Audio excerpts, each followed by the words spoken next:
Assalamualaikum warahmatullahi wabarakatuh. Bismillahirrahmanirrahim. Insyaallah kita akan lanjut pembahasan tentang fittiba'in Nabi di dalam video yang kelima ini.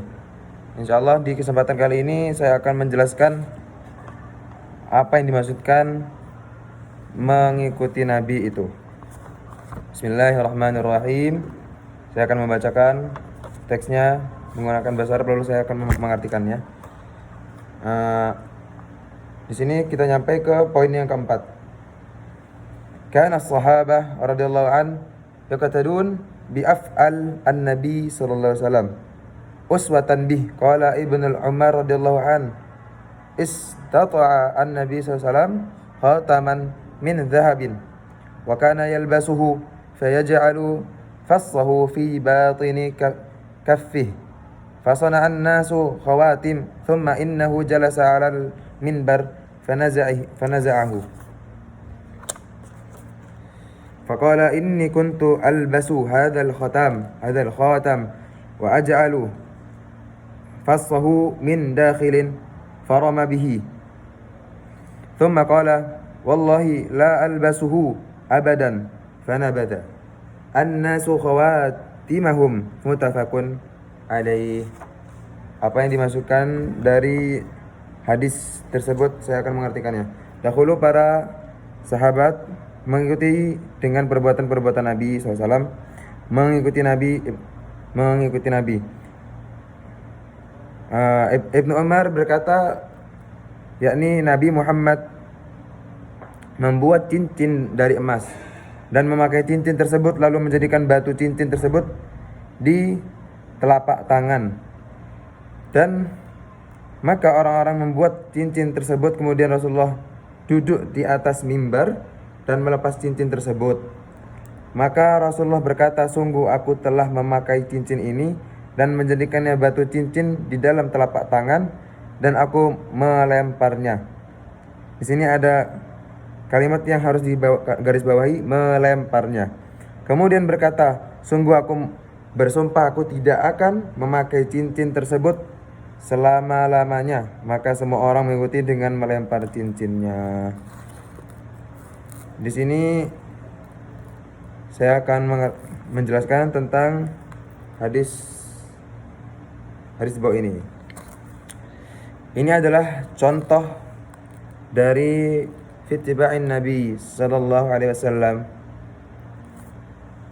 yakni yang menceritakan adalah Ibnu Umar radhiyallahu an. Di saat Nabi Muhammad sallallahu alaihi wasallam mampu membuat cincin dan menjadikannya, cincin ini menjadi perhiasan yang terbuat dari emas tersebut, maka para manusia ini mengikuti Nabi sallallahu alaihi wasallam, sama-sama membuat cincin emas itu juga dan memakainya. Lalu ada suatu momen ketika Rasulullah SAW naik ke atas mimbar, lalu beliau melepas cincin tersebut dan melemparnya. Dan Rasulullah ini juga bersumpah, yang beliau katakan, sungguh aku bersumpah aku tidak akan memakai cincin tersebut selama-lamanya. Maka semua orang mengikuti dan melempar cincinnya. Ini adalah bentuk semangat para sahabat dalam mengikuti Nabi sallallahu alaihi wasallam. Dan yang terakhir ada poin yang kelima, namun saya akan bahas di video selanjutnya. Saya akan menjelaskan tentang hadis tersebut supaya lebih mudah untuk dipahami, tidak diterima secara mentah-mentah. Kebanyakan orang zaman sekarang mengikuti hadis dan Quran namun tidak melewati ulama, namun hanya memakai nalarnya sendiri, hanya memakai logikanya sendiri, yang mengaku-ngaku paling sunnah, paling mengikuti Nabi. Bahkan yang paling tidak pantas adalah menyalah-nyalahkan umat muslim lainnya yang tidak sependapat dengannya. Orang yang tidak secara letterlek atau secara teks mengikuti hadis atau Quran, itu bukan berarti beliau tidak mengikuti Al-Quran. Namun beliau mengikuti Al-Quran, mengikuti sunnah lewat para ulama dikarenakan zaman kita ke zaman Nabi itu sangatlah jauh. Maka di dalam keilmuan kita membutuhkan yang namanya sanad keilmuan. Jadi pelajarannya adalah jangan saling menyalahkan demi hal-hal yang tidak prinsip. Dengan kesalahan-kesalahan kecil kita mampu berpecah belah antar umat muslim dikarenakan hanya beda pendapat.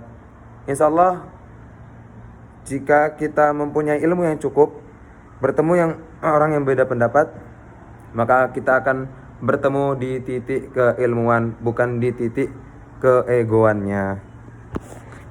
Baik, kita akan lanjut di video selanjutnya. Insyaallah di video ke-6 saya akan membahas sedikit lagi tentang fittiba'in Nabi sallallahu alaihi wasallam. Assalamualaikum warahmatullahi wabarakatuh.